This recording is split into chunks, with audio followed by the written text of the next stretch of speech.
Everyone, welcome back to the channel. तो आज मैं आपके लिए लेकर आई हूँ हिंदी ग्रामर से एक और इम्पॉर्टेंट टॉपिक जिसका नाम है संवाद लेखन और इसे इंग्लिश में डायलॉग राइटिंग कहते हैं। तो संवाद का मतलब होता है, अर्थ होता है बातचीत। तो जब दो या दो से अधिक लोगों के बीच होने वाले वार्तालाप को यानी बातचीत को लिखा जाता है तो उसे संवाद लेखन कहते हैं।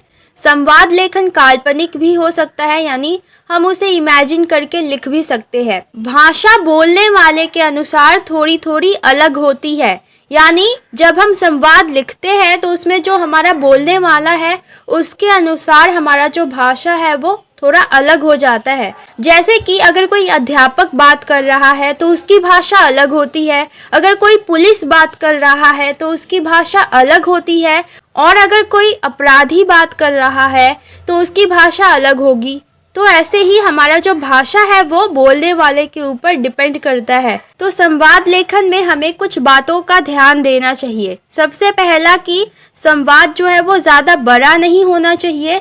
दूसरा कि संवाद की जो भाषा है वो सरल होनी चाहिए, यानी जो सबको समझ में आए और स्वाभाविक होनी चाहिए और बोलचाल के निकट हो, यानी कि हम उसमें बहुत ज़्यादा ही कठिन शब्दों का या फिर ऐसे शब्दों का इस्तेमाल नहीं करेंगे जो कि बहुत कम इस्तेमाल होता है, यानी कि हमें उसमें एकदम सरल भाषा का इस्तेमाल करना है।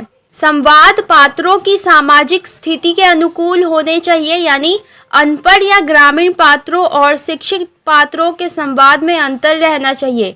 यानी कहने का मतलब यह है कि अगर हम किसी कैरेक्टर को जो कि ग्रामीण क्षेत्र से बिलोंग करता है, किसी गांव से, तो उसका जो बोलचाल है वो अलग होता है। अगर कोई टीचर है तो उसका जो बातचीत करने का अंदाज होता है वो अलग होता है। तो हमें संवाद में इस चीज़ का ध्यान रखना चाहिए। एक और बात कि संवाद जिस विषय या स्थिति के विषय में हो उस विषय को स्पष्ट करने वाले होने चाहिए, यानी जब कोई उस संवाद को पढ़े तो उसे पता चल जाए पढ़ते ही कि यह संवाद का विषय क्या है। एक और बात कि हम संवाद में प्रसंग के अनुसार उसमें हंसी मजाक का इस्तेमाल कर सकते हैं, यानी बातचीत के अनुसार हम उसमें हंसी मजाक भी डाल सकते हैं। अगर हम उसमें मुहावरों का इस्तेमाल करते हैं तो इससे हमारे संवाद में सजीवता आ जाती है, यानी हमारा जो संवाद है वो और भी ज़्यादा प्रभावशाली लगने लगता है। संवाद बोलने वाले का नाम संवाद के आगे लिखा होना चाहिए, यानी कि अगर हम किसी डायलॉग को या किसी संवाद को लिख रहे हैं तो उससे पहले संवाद बोलने वाले का नाम लिखा होना चाहिए। यदि संवादों के बीच कोई चित्र बदलता है या किसी नए व्यक्ति का आगमन होता है, यानी किसी नए व्यक्ति की एंट्री होती है, तो उसका वर्णन कोष्टक में करना चाहिए, यानी ब्रैकेट में उसका वर्णन करना चाहिए कि इस व्यक्ति की एंट्री हुई है, इस व्यक्ति का आगमन हुआ है। संवाद बोलते समय यानी डायलॉग बोलते समय जो भाव वक्ता के चेहरे पर है उन्हें भी कोष्टक में लिखना चाहिए,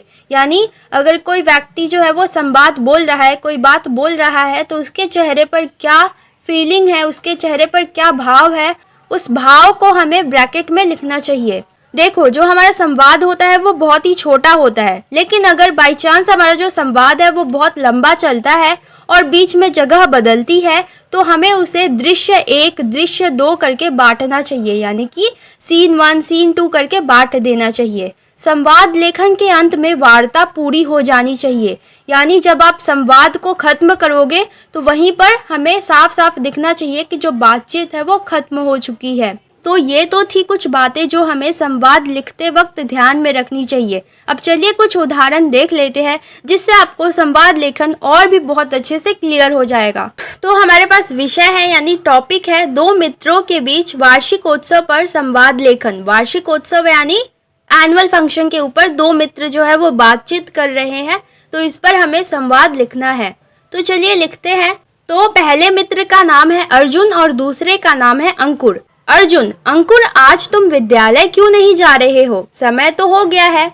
अंकुर: मित्र, आज दोपहर के बाद हमारे विद्यालय का वार्षिकोत्सव होना है, इसलिए मैं देर से जाऊंगा। अर्जुन: आज तुम्हारे विद्यालय में उत्सव है, तब तो वहाँ बड़ी रौनक होगी। उत्सव का प्रबंध कौन कर रहा है? अंकुर: उत्सव के प्रबंध के लिए कुछ छात्र छात्राएं और शिक्षक वहाँ उपस्थित हैं। अर्जुन: चलो मित्र, हम दोनों चलते हैं, मुझे भी विद्यालय का समारोह देखना है। फिर हमारा जो सीन है यानी दृश्य है वो बदलता है। तो हम इसे ब्रैकेट में लिखेंगे। दोनों मित्र विद्यालय जाते हैं। अंकुर विद्यालय पहुंचकर, यह हमारा विद्यालय है। यहाँ उत्सव की तैयारी में शिक्षकों के साथ अन्य कर्मचारी और कुछ छात्र छात्राएं लगे हुए हैं। अर्जुन, ऐसा लगता है कि समारोह प्रारंभ होने वाला है। आज उत्सव का कैसा कार्यक्रम है? अंकुर, आज अनेक प्रकार का कार्यक्रम है। कुछ छात्र छात्राएं गीत गाएंगे, कुछ अभिनय करेंगे यानी एक्टिंग करेंगे तथा कुछ खेलों का प्रदर्शन करेंगे। फिर पुरस्कारों का वितरण होगा। वितरण यानी कि डिस्ट्रीब्यूशन, बांटना। ओके। अंत में सभाध्यक्ष का भाषण भी होगा। अर्जुन, क्या सभापति तुम्हें भी पुरस्कार देंगे? अंकुर, मैं वार्षिक परीक्षा में अपनी कक्षा में प्रथम आया था, मुझे भी पुरस्कार मिलेगा। तो फिर से हमारा जो सीन है यानी दृश्य है वो बदलता है। तो हम इसे ब्रैकेट में लिखेंगे कि थोड़ी देर बाद समारोह प्रारंभ हो जाता है। दोनों दोस्त बैठ जाते हैं। तो ऐसे हमारा जो संवाद है वो खत्म हो जाता है। तो ऐसे आपको संवाद लिखना है। तो वीडियो पसंद आई हो तो वीडियो को लाइक कर देना। चैनल को अभी तक सब्सक्राइब नहीं किया है तो कर देना। आप लोग सब्सक्राइब नहीं करते हो, जल्दी से सब्सक्राइब कर दो। तो ये था हमारा संवाद लेखन। आई होप आप लोगों को समझ में आ गया होगा। तो मिलते हैं आपसे एक और नए वीडियो में एक और नए टॉपिक के साथ। तब तक के लिए हंसते रहिए, खुश रहिए।